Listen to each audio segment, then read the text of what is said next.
estimer des sommets que l'humanité atteindra enfin grâce à elle. Je suis désormais je rêve d'estimer des sommets que l'humanité atteindra un jour grâce à elle. Une mère pour un fils, une sœur pour un frère, une camarade, une copine, une confidente, une amie, une main tendue, une complice, un espoir pour l'avenir. Une mère pour un fils, une sœur, une camarade, une copine, une confidente, une amie, une main tendue, une complice, un espoir pour... Bonjour Maïnem et bienvenue sur Channel Musique. Bonjour Nadine, merci. C'est un plaisir de t'avoir chez nous, avoir quelqu'un qui a 10 000 casquettes, je suis honorée. Alors j'ai prévu pour toi quelques questions, j'espère que tu vas les répondre et à la fin on va sortir par une petite détente. Juste le temps de permettre à nos fidèles téléspectateurs de te découvrir sous une autre casquette ou bien sous un autre angle en fait. Ok, qui est Maïnem? C'est quoi ses origines? Il vient d'où? Pourquoi Maïnem? Et etc.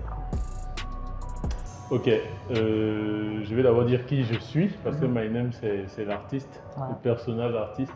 Je suis Jean-Stéphane Mbondé Ndongo, c'est mon nom.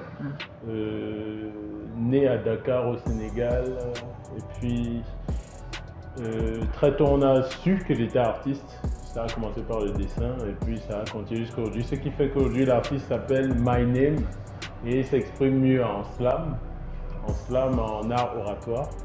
Donc c'est un peu ça, camerounais déjà, parce que je dis qu'il était né au Sénégal, je suis camerounais 100%. Pourtant né à Dakar au Sénégal, mon père est officier à l'ambassade du Cameroun. En gros c'est ça, passionné d'art, passionné de culture, passionné de tout ce qui peut faire l'objet d'une recherche, ma curiosité et puis que je transmets, que je transcris en art. On te connaît aujourd'hui en tant que slameur, mais il y a un côté chant. On sait que tu es chanteur également. Oui, justement, le chant, ça a été aussi très tôt. Déjà, la chorale, c'était quoi? J'ai oublié le nom de la chorale. Hein. À Dakar, du temple évangélique, voilà. C'est là que j'ai commencé mes premiers pas en chant, que j'ai continué jusqu'à présent. Mais le slam ayant pris un peu plus le pas dessus, ça fait que les gens le trouvent surprenant. Ils trouvent plutôt que c'est nouveau de me voir chanter. Pourtant, c'est par là que Maïnem a commencé. Le chant, le dessin. Le slam, c'est tout nouveau, c'est un courant tout récent, mais aussi du chant. Oui. Quand on regarde ce que tu fais sur scène en tant que chanteur et qu'on sait, on dit du slam que le slam c'est un art qui est assez complexe, assez difficile, pourquoi tu t'exprimes mieux en slam en fait? Je sais pas trop pourquoi on dit que c'est difficile, j'ai pas constaté. Peut-être parce que c'est ton... C'est ma passion, voilà. oui, j'aime. Bon, en amour, c'est vrai que l'amour supporte tout alors, parce que j'ai cette difficulté-là, je ressens pas du tout. Tout ce que je sais, c'est que le slam m'a plutôt permis de trouver le carrefour entre... Mais vous avez parlé de diverses casquettes tout à l'heure. Oui, j'ai pu trouver le carrefour entre toutes ces casquettes-là. Avec le slam, je fais des peintures. Je permets à l'auditeur de se faire le dessin, la représentation dans sa mémoire de ce que je suis en train de dire. Donc finalement, en étant en train de faire mon dessin tel que je l'aime, j'utilise des mots, j'utilise mon cerveau aussi parce qu'il faut faire des recherches. On ne va pas dire n'importe quoi devant n'importe quel public. Des fois, on se retrouve devant des organisations assez sérieuses qui ont besoin pas seulement du slam, mais d'un slam qui va les aider à communiquer sur leurs objectifs et missions. Donc oui, ça me permet de faire le carrefour entre études, sciences, chant et mes diverses facettes de l'art. Aujourd'hui, tu t'appelles certainement Maïnem, mais avant d'y arriver, il y a forcément un truc qui t'a révélé, quelque chose qui a permis qu'on puisse savoir si oui, c'est lui Maïnem. C'était quoi? Là, il faudra demander aux gens, je sais pas moi. Le truc c'est, bon, je vais plutôt parler de l'origine de ce nom, ça pourra nous mettre sur une piste. Le nom il vient du fait que j'étais souvent gêné sur les plateaux au départ de ma carrière. On me demandait comment je t'appelle et puis je donnais mon long nom de famille, celui que mon père m'a donné, Mbondé Ndongo Jean-Stéphane, et les journalistes de chuchotaient que oui, mais ton nom d'artiste. Et mon nom d'artiste, bah, c'était Mbondé Ndongo Jean-Stéphane. Bah, ça plaisait pas trop, alors par ras-le-bol, j'ai dit un jour, ok, mon nom c'est mon nom. Et je l'ai traduit juste en anglais. Ça fait My Name. Maintenant, il y a un côté philosophique derrière qui fait en sorte que My Name, quand on se présente en anglais, c'est par là qu'on commence. My Name is. Donc, celui qui m'appelle a l'impression qu'il va se présenter lui-même. Et ça lui permet de se projeter dans ce que j'essaye de dire, parce que j'essaie aussi d'être la voix des autres, pas forcément des sans-voix, mais la voix des autres qui ne disent pas forcément tout ce qu'ils ont envie de dire, ou qui ne disent pas bien ce qu'ils aimeraient dire, ou qui aimeraient qu'on le dise mieux qu'eux. Donc voilà, c'est comme ça que My Name sort et naît et permet à Stéphane de s'exprimer. Beaucoup de distinctions, beaucoup de prix, parlons de quelques-uns. Ok, il faudra que Bon, je vais parler des plus récentes. Alors, celles qui me reviennent rapidement en tête, c'est à partir de 2012. Ça fait quand même un moment, c'est pas si au ça que ça. Ok, 2012, ce sera la première fois que j'ai un prix qui ressort de ma pratique du slam. C'était pendant les Jeux de la francophonie. 2012, oui. Alors, on était dans la caravane des 10 mots, dis-moi la folie. J'avais produit un texte qui m'avait valu la 2e place à ce concours-là, à l'IFC. C'était aussi ma première scène à l'IFC. Puis, quelques années plus tard, en 2018, je vais être sacré champion du Grand Slam national Cameroun. Quelques mois plus tard, je vais être sacré champion national du Cameroun en slam encore, là par le ministère de la Jeunesse et de l'Éducation civique qui avait fait une compétition nationale d'art oratoire. Et 2018, toujours, on va se retrouver à la Coupe d'Afrique Slam Poésie. Bon, là, ça ne sera pas trop la grande classe. Je ne sais pas encore ce que je vais citer. Après, il y a eu le prix du jeune artiste patriote, toujours par le MINJEC. Oui, bon, à peu près ça. Ouais. Voilà. Tu œuvres avec l'UNESCO, l'UNICEF. C'est quoi ton rapport avec la paix? Ok, avant de rencontrer déjà ces organisations, on se rend compte, puisqu'on est humain, que la paix c'est important. C'est très important. Et une fois qu'on se rend compte que c'est important, on est attiré par ceux qui lui donnent cette importance-là. Et quand je me suis mis dans le business business de l'art, ou la pratique de l'art pour la paix, finalement, c'est ce que c'est devenu. Je me suis intéressé aux organisations internationales qui allaient dans ce sens. En fouillant sur le net, je lisais leurs missions, leurs objectifs. C'est comme ça que je vais me plaire à UNESCO, UNICEF prioritairement, avant d'en découvrir d'autres. Et chemin faisant, avant que je n'ai le temps d'aller vers eux, on va se rencontrer sur mes scènes. Il va arriver que des responsables de ces organisations-là se retrouvent présents dans une salle où j'étais. Et à la fin, c'est comme ça que des contacts se font et c'est comme ça qu'on commence à travailler. Aujourd'hui, je suis youth influenceur à l'UNESCO et aussi leur écrivain. Je transcris leur sensibilisation en slam et en projet artistique. On vient de commencer la même manœuvre avec UNICEF qui nous a découvert aussi sur une scène. C'était le 11 février au Musée national où on faisait un texte pour la jeunesse. Et ils étaient là, ils ont aimé et ils se sont engagés dans le festival Écran Slam. Je ne vais pas détailler plus que ça. Donc voilà comment les liens se sont faits.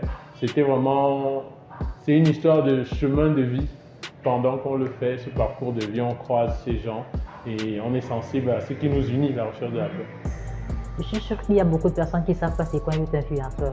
Donc, un youth influenceur, qu'est-ce qu'il fait au quotidien? Alors, c'est juste ça en anglais, hein. Il y a youth, jeune, influencé, influencé. C'est juste qu'on essaye d'être des inspirations, des sources d'inspiration pour la jeunesse qui soient positives. Parce que oui, les influences ne sont pas forcément les meilleures. Aujourd'hui, il y a tellement d'influenceurs qui influencent vraiment la jeunesse, mais pas forcément dans ce qui serait utile. Et nous, on a le devoir d'essayer de le faire dans ce qui est utile pour la nation, utile pour le développement positif de la jeunesse. Et les attirer sur certaines thématiques comme la paix, le patriotisme, le civisme, le respect d'autrui, le dialogue, voilà, le vivre ensemble en fait, un vivre ensemble harmonieux. C'est ce qu'on fait à l'UNESCO et dans toutes ces autres organisations. Tu es également à la tête d'une association internationale, Accord Parfait, qui est d'ailleurs présente dans quelques pays en Afrique et tout, et qui commence à de plus en plus prendre, qui continue de s'étendre en fait sur le terrain. C'est quoi Accord Parfait? Qu'est-ce qu'Accord Parfait fait au quotidien? Alors, Accord Parfait, c'est d'abord une association. Donc, ce sont des jeunes qui décident de s'associer Et ils s'associent parce qu'ils s'entendent sur une mission commune qu'ils veulent pouvoir réussir. Et la mission, c'est la recherche de la paix. Dans Accord Parfait, d'abord, dès son départ, c'était ça. Comme le nom le dit, mettre en accord parfait la jeunesse d'abord du Cameroun, c'était les 10 régions. Vous allez voir notre logo Accord Parfait, c'est 10 étoiles qui sont finalement devenus les 10 pays de l'Afrique centrale quand on s'est unis à UNESCO Afrique centrale, dont le bureau est ici au Cameroun.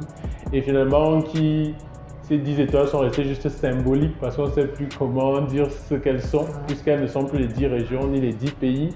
On est à 33 pays aujourd'hui qui ont rejoint l'accord parfait. Ce sont des jeunes qui volontairement décident d'implémenter chez eux des projets qui attirent les jeunes vers la paix, vers le vivre ensemble. Et ça se fait artistiquement. Donc en gros, c'est ça. Et ici, on est à 30 pays aujourd'hui. On a commencé avec un seul, le Cameroun.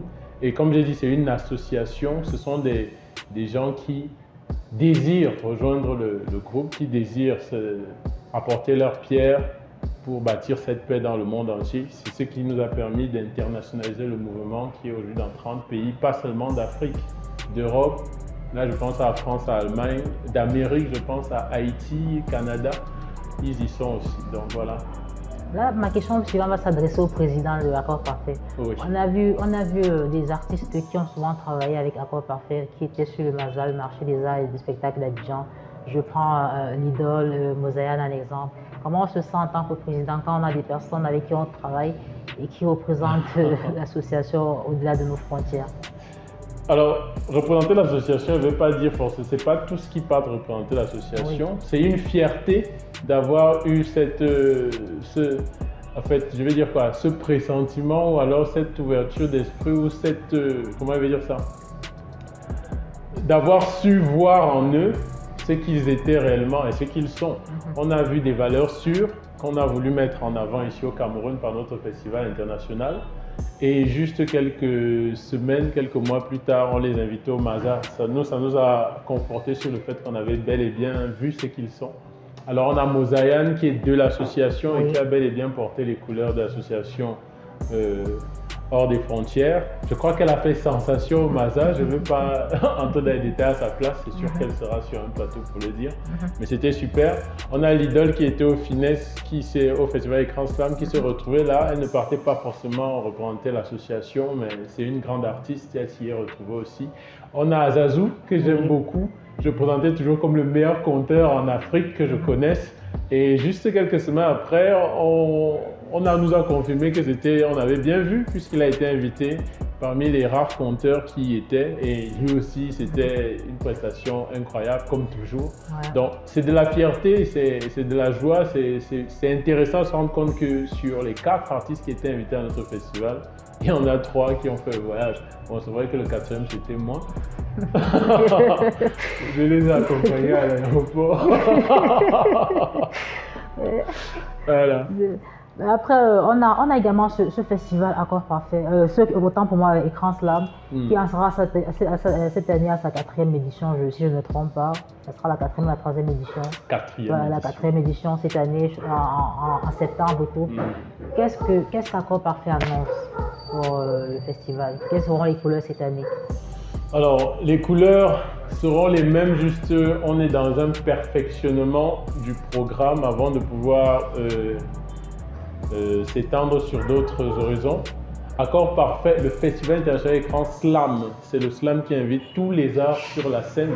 Je dis bien tous les arts. Juste que, en fonction des moyens techniques, financiers qu'on a, on peut oser aborder certains arts et pas d'autres. Aujourd'hui, on ne peut pas s'étendre forcément sur le théâtre professionnel.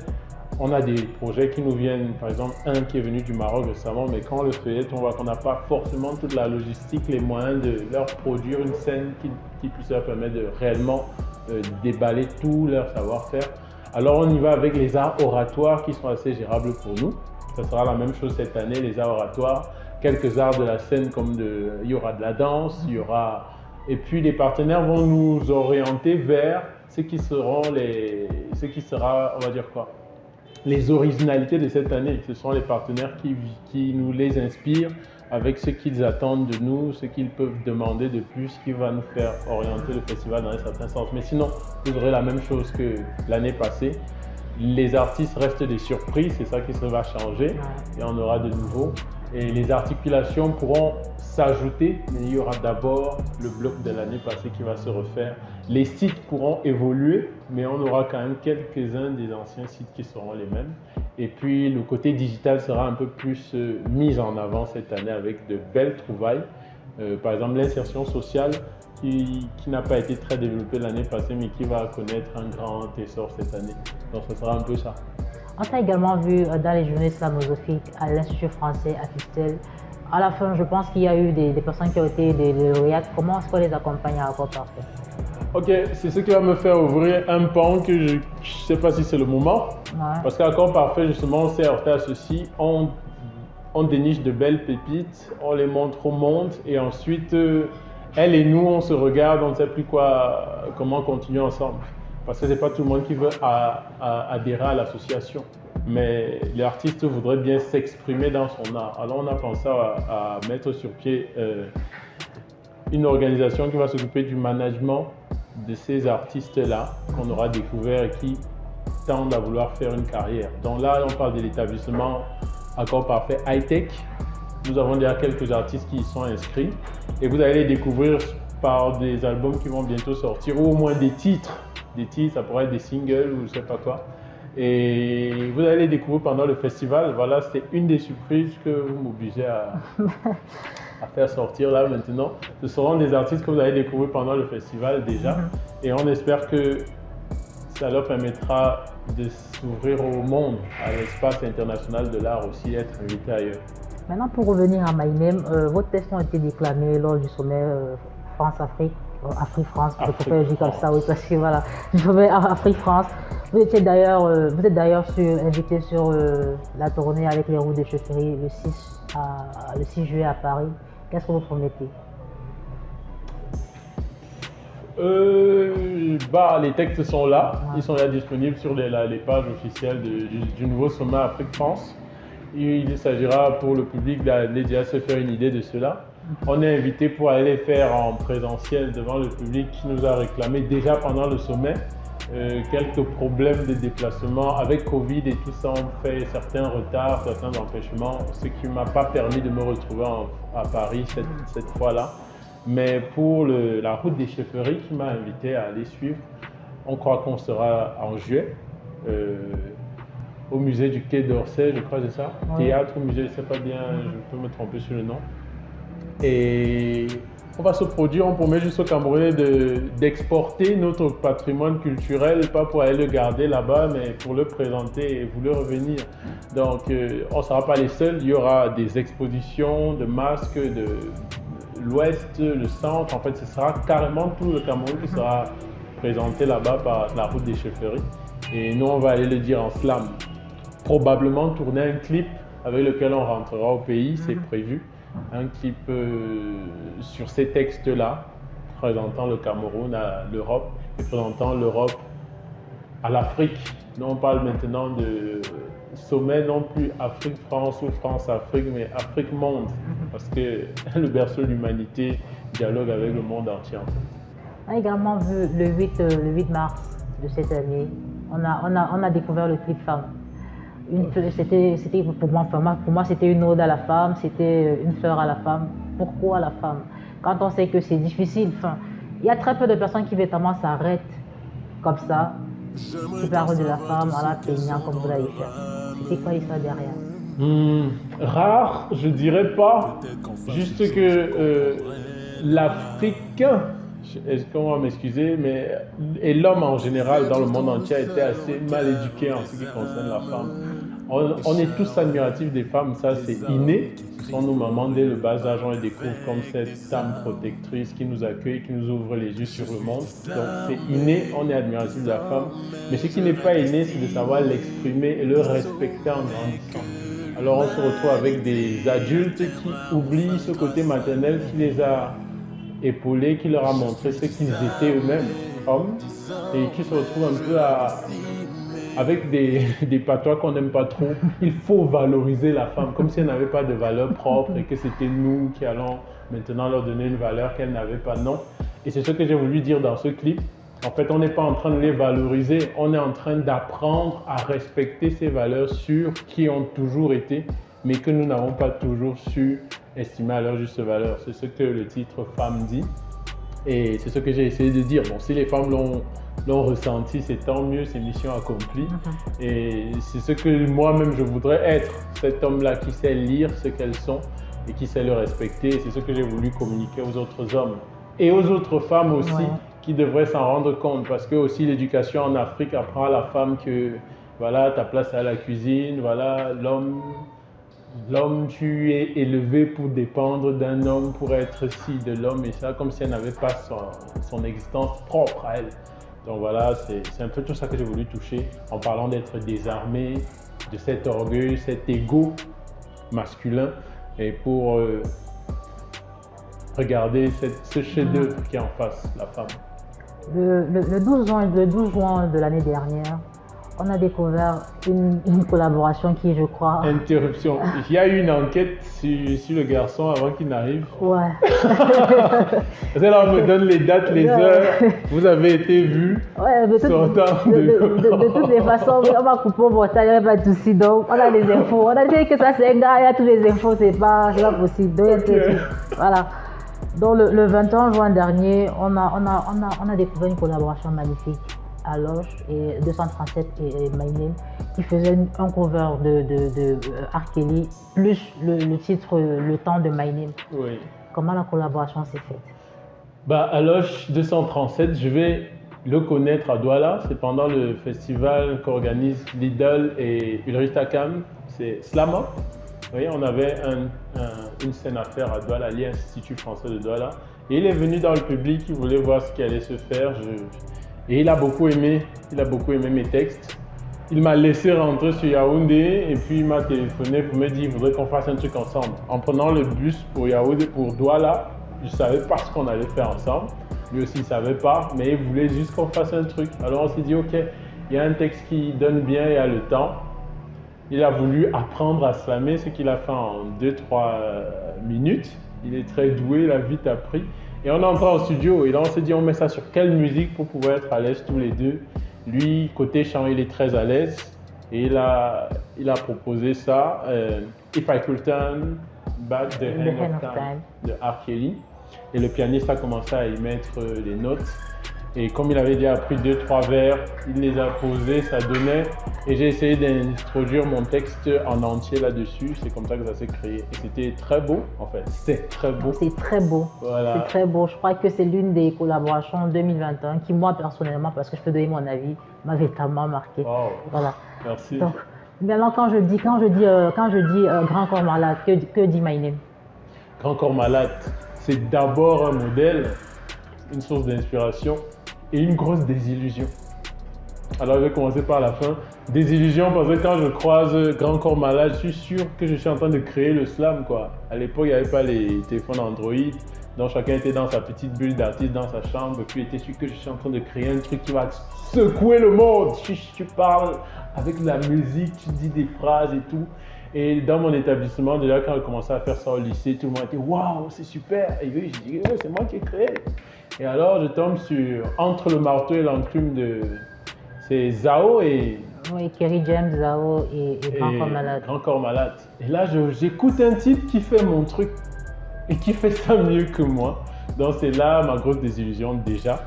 Ok, t'as pas créé ça, il y a quelqu'un d'autre qui fait ça 1000 fois mieux que toi. Et là j'ai commencé à chercher, il s'appelle comment, c'est qui, ils sont d'où, et j'ai découvert, il s'appelle Grand Corps Malade. Vraiment malade, il m'a ravi la vedette. Mais après c'est devenu mon grand modèle parce que c'est par lui que j'ai su qu'il y avait d'autres personnes qui faisaient ce qu'elle faisait. Et voilà.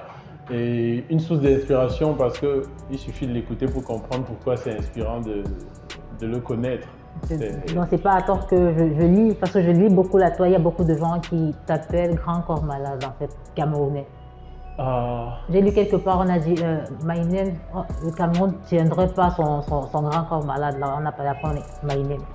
Bah, pour moi, c'est un honneur. Si on peut penser à Grand Corps Malade en m'écoutant, c'est un honneur parce que je ne vais pas le nier, ça a été ma grande source d'inspiration dans le style, dans les émotions. J'ai juste regretté de ne pas avoir sa voix. Il a été gâté par la nature. Et bon, oui, si on pense comme ça, moi, ça me fait plaisir. Ça me fait plaisir vraiment parce que c'est mon modèle en fait. Maintenant, on va aller dans des choses que le public ne sait pas de My Name. Qu'est-ce que My Name aime manger? La nourriture. Il faut me dire qu'est-ce que tu n'aimes pas manger. Là, je peux trouver quelque chose. Qu'est-ce que tu n'aimes pas manger? Voilà. Et même là, c'est dur. Parce que, bon, j'aime pas découvrir. Mais une fois qu'on a osé et que j'ai osé découvrir, bah, si ça se mange, j'y vais. Hein. Maintenant, ce que j'aime spécialement manger, vraiment sans faire de chichi, poulet, frites de pommes, ça, on me piège avec à tous les niveaux. Bon, après ça, les cuisines du pays que j'aime, que j'apprécie beaucoup, il y a d'abord le corps. Tout le monde sait ça. D'abord. Après, il y a le ndolé. Donc, dans l'ordre, là. Après ça, il y a le ndolé bien précis. Et puis, après ça, j'ai découvert récemment la sauce jaune et taro pilé. Maman. Non, en fait, j'ai compris que depuis, je passe souvent en route, je rate les occasions de vivre heureux. Tu ne viens pas heureux. Non, je ne savais pas. Je voyais un truc bizarre que les gens tournaient comme ça. Ils disaient que, ils font quoi là? Mais je que goûter ça, j'ai compris que j'étais en train de passer à côté de la vie. Ouais. Non, c'est pour dire, j'aime beaucoup les plats camerounais en général. D'autres sont difficiles à découvrir, mais au Cameroun, on mange tellement bien, il suffit juste d'oser mettre ça là et on est convaincu. My Name est quel type d'enfant? Enfant? Ouais, quel type d'enfant? Les parents le qualifient comment? Les frères le qualifient comment? Etc. Ils vont regarder l'émission. Ils vont regarder l'émission. Grave. Ok. Quel type d'enfant? Bon, je vais parler de ce que mon père me disait, parce que je dis un enfant, c'est plus trop, mais assez réservé, assez casanier, presque timide, mais surprenant. Mon père était toujours surpris d'entendre ce que je faisais à l'école, parce qu'à l'école j'étais un petit chef bandit. À la maison j'étais très poli, très calme, très respectueux, bon, jusqu'aujourd'hui. Donc en fait c'est un bonhomme qui s'est allé vers les extrêmes très facilement, que je sois dans le bien ou le mal, j'ose. Maintenant il suffit juste que j'ai le bon contexte pour avoir une raison de pencher soit à gauche soit à droite. Donc mais je suis un enfant surprenant, mais calme en général. Si tu ne faisais pas du slam ou bien du chant, qu'est-ce que j'aurais fait? Je serais dans un bureau à faire de la comptabilité, c'est ce que j'ai appris à l'école, c'est ce que j'ai commencé à appliquer, ou j'aurais été professeur dans un lycée ou collège, c'est ce que j'ai commencé aussi à appliquer avant de claquer la porte et replonger dans l'art. Donc c'est ce qu'on m'aurait retrouvé en train de faire jusqu'à aujourd'hui. Est-ce que lors de l'une de tes scènes, il y a déjà une femme qui t'a crié « My Name, je t'aime », elle te poursuit à vie? Oui, c'est assez fréquent. C'est assez fréquent. Comment tu réagis? Je réagis pas. Tu chasses une fan? Non, je chasse pas, je ne réagis pas. Parce qu'en fait, quand on dit réaction, je réagis pas à ça. Oui, mais je prête attention justement à mon public en général. Maintenant, My Name, je t'aime, c'est un des cris de mon public que je prends comme tel, comme les autres applaudissements, les autres « Wow, j'aime ce que tu fais » et tout. Parce qu'après, si je ne fais pas comme ça, je sais pas, j'ai pas d'espoir à pouvoir donner à ce genre de phrases. Ça risque d'être, vaudrait mieux ignorer ça que de créer des déceptions après, moi je me dis. Donc voilà, je sais pas. Aujourd'hui, tu es un modèle pour plein de personnes, beaucoup de gens qui te suivent, que ce soit pour la paix, que ce soit dans ton art et tout. Conseillerais-tu à des personnes qui aimeraient par exemple faire du slam au Cameroun? Parce que comme je disais encore, moi quand j'ai préparé cette interview, on m'a dit le slam c'est un art qui est compliqué et complexe. Qu'est-ce qu'il faudrait qu'il fasse? Alors si quelqu'un veut être slammer, il faudrait d'abord qu'il enlève cet objectif de sa tête, premièrement, et qu'il cherche à être tout, sauf ça. C'est bizarre à dire, mais c'est ce qu'il faut.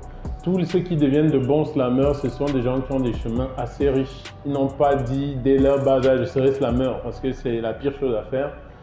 Mais c'est de glaner toutes ces connaissances à l'école, vous appelez ça comment, la connaissance en général, culture générale, la culture générale. Bref, c'est être curieux, c'est être près du monde. C'est ce qui permet d'avoir à dire. Par contre, tout ce qui entre dans un collectif en disant que « Ok, je vais faire carrière dans l'islam », souvent ils se ferment à tout le reste. Ça fait tourner sur leur petite bulle de ce qu'ils ont à dire de façon innée. Et ils ne savent pas ce que le public a besoin aussi qu'on dise pour lui parce qu'il ne connaît rien en sciences, rien en politique, rien sur la santé de son pays, rien à l'école. Alors c'est dommage, il saura dire des choses mais il n'y aura pas de fond, il y aura peut-être une forme. Donc moi je conseille à tous ceux qui veulent faire du slam de chercher d'abord à avoir un fond assez riche avant de venir habiller cela par le slam qui n'est qu'une méthode de sortir tout ce qu'on a au fond. Donc là-bas c'est juste la forme. Il faut être cultivé. Il faut être cultivé. Il faut travailler. Plein de choses comme ça. L'école, la culture, voilà. Je me dis quel est ton regard sur le slam au Cameroun? Alors, mon regard sur le slam, je dirais que c'est un enfant très bien nourri qui a commencé de façon assez hésitante ses démarches au Cameroun, mais qui aujourd'hui est sur un chemin très prometteur. Il y a quelques années, je vais parler des 2010 avec nos premiers précurseurs, puis la phrase slam, le 237 paroles ils ont le mérite d'être le premier collectif assez intéressant de slam et ils sont là jusqu'aujourd'hui. Après des marques libres comme moi, Lidl, RM, Mara, avant on n'avait pas ça. Et puis des gens qui se font inviter à des scènes internationales qui sont des icônes dans toute l'Afrique, dans le monde entier, qui sortent du Cameroun. On ne peut pas dire que le slam va mal, il va très bien. Aujourd'hui, on a 2 grands festivals de slam au Cameroun, Slameroun et Festival international Grand Slam. Et dans toute l'Afrique, il y en a tellement, donc je ne peux pas citer. Mais s'il faut parler du Cameroun, le slam va très bien. Il fait son bout de chemin. On sait qu'il va y arriver, comme dit souvent le slam y arrive. Et on va sortir par là un a cappella de ton test, Le Temps. Le Temps. Ouais. Alors, qu'est-ce qu'on va dire? On sait que tous les enfants rêvent d'être grands, mais les grands regrettent leur enfance. Même les plus vieux étaient petits, mais très vite le temps se dépense. Le temps se change en souvenir et même au feu stop, il avance. C'est lui le tempo de nos vies. Le rythme est le même, mais les styles changent. En une vie, tant de choses sont faites. Des moins bonnes et des parfaites. Il y a des temps de fêtes, des défaites, des liens qu'on noue ou qu'on défait. Il y a des contes qu'on te raconte, des contes d'épargne, des contes courants, mais le conte te lance dès ta naissance, c'est le conte à rebours. Mais d'abord, il y a le temps de naître, de venir à l'existence, puis vient le temps de se connaître et d'acquérir des connaissances. Ensuite vient le temps de paraître, de soigner les apparences et bientôt ce sera le temps de disparaître et de tirer sa révérence. Mais d'abord, on se sent fort, on fait des efforts pour le confort et pour ceux de notre entourage, c'est souvent le temps du réconfort et d'autres fois, on se sent faible, on n'est pas sûr, tout semble dur pour le moral ou pour la chair. C'est le temps de crier à l'aide et très souvent, tout va trop vite. C'est le temps des précipitations. On touche à ci, on goûte à ça, on fait tout, mais juste comme ça. C'est le temps des si je savais ou encore le temps des regrets. Le temps file, les réveils sonnent, on sait, mais très vite on moissonne. On venait d'être le fils de son père et déjà l'heure d'être père sonne. Il y a des temps forts, des temps faibles, des temps morts, des tempêtes, des temps qui durent trop longtemps et d'autres qui sont des temps brefs. Des hivers, des printemps, des orages, des sales temps, des temps qui filent, des temps qui freinent, des temps d'orage ou de soleil, mais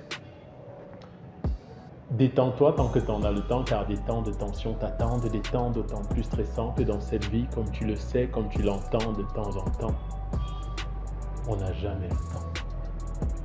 Et tous les hommes passent leur vie à surveiller l'heure. Mais ta montre te démontre juste que le temps est trompeur, oui. Quand tu regardes ta montre, tu crois que c'est le temps qui passe, mais le temps ne passe pas et tourne en rond. Son passe-temps, c'est de voir nos vies qui passent, puisqu'il nous voit naître, grandir, vieillir, mourir. Le temps ne passe pas en fait, c'est l'homme. C'est lui qui passe. Alors les enfants rêvent d'être grands et les grands regrettent leur enfance. Même les plus vieux ont été petits, mais très vite le temps se dépense. Le temps se change en souvenir et même au feu stop, il avance. C'est lui, le tempo de nos vies. Le rythme est le même, mais les styles changent. Merci Maïlène d'être passée à Chanel Musique. Merci Nadine, merci Chanel Musique.